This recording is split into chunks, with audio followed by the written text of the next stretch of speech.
Alleged Alcatraz escapee sends letter to FBI 50 years later revealing he survived. On June 11, 1962, one of the most daring prison escapes in history was carried out by three men. Frank Morris, along with brothers John and Clarence Anglin, escaped from Alcatraz prison never to be seen again. The FBI closed its case in 1979 after reaching the conclusion that the men drowned and their bodies had been swept out to sea. The escape attempt captured the public imagination, turning the trio into folk heroes. Rumors persist to this day that the three, all young men and reportedly strong swimmers, survived the water and disappeared, evading capture for over 50 years. As The Independent reports, the U.S. Marshals Service has not completely given up. It has publicly stated it will continue to pursue the escapees until they are either arrested, positively determined to be deceased, or reach the age of 99. Alcatraz was notorious in its heyday for its harsh conditions and its infamous inmates. In its 29-year history, it housed the likes of Al Capone, Machine Gun Kelly, and Whitey Bulger. It was the place where prisoners were sent when they were deemed too disruptive for other federal facilities. Because it had very high-level security and was built on an island, it was considered inescapable by the prison authorities. Although Alcatraz Island is only 1.5 miles from the shore of San Francisco Bay, the waters surrounding it are almost freezing and prone to rip tides, making the swim to the mainland a treacherous endeavor for even the strongest swimmer. Frank Morris along with John and Clarence Anglin were career criminals with multiple sentences and escape attempts between them.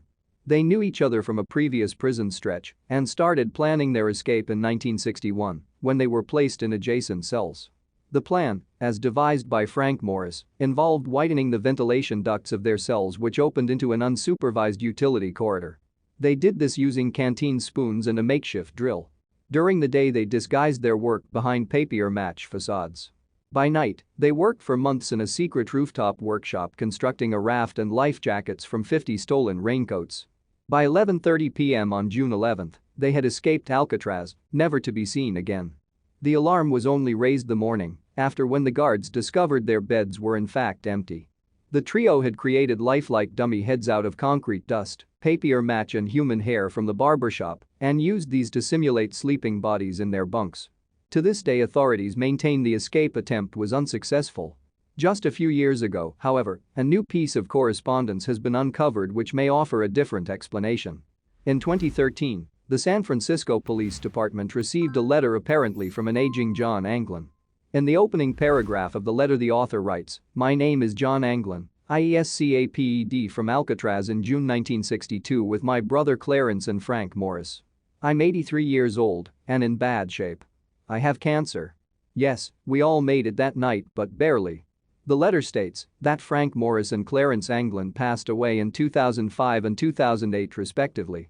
The author then goes on to offer to give himself up to authorities in exchange for medical treatment and a 1-year prison sentence. The authorities would need to make the announcement on TV. Then the author states that I will write back to let you know exactly where I am. This is no joke. The FBI ultimately did not take the bait but did take the letter seriously enough to complete handwriting analysis, fingerprinting and DNA tests, all of which came back inconclusive. Since this letter, there has been no further correspondence and John Anglin, if he did survive, would have celebrated his 88th birthday on May 2, 2018.